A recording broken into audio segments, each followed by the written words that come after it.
સુરતમાં અસ્થિર મગજની મહિલા એ ઇમારત માટેના પાલક પર ચડી ગઈ, જેમાં મહિલા વાંસના પાલક પર ચડી જતાની સાથે જ અફરાતફરીનો માહોલ ત્યાં જોવા મળ્યો હતો।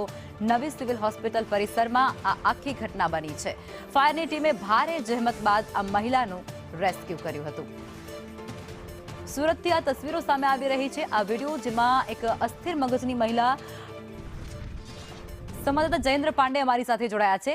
જયેન્દ્ર, જે પ્રમાણે આ મહિલાનો એક વિડીયો સામે આવી રહ્યો છે, વિગતો શું છે? અસ્થિર મગજની મહિલા હોવાનું કહેવાય છે।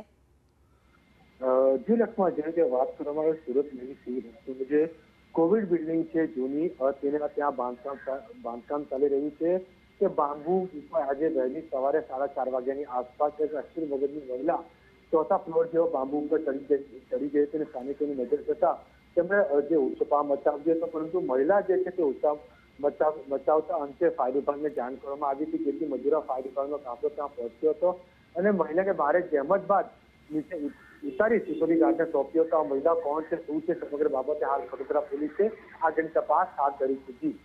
જી આભાર જયેન્દ્ર, આપ જોડાયા તે બદલ। તો સુરતમાં એક અસ્થિર મગજની મહિલા જે વાંસના જે પાટિયા બાંધેલા તેના ઉપર ચડી ગઈ હતી।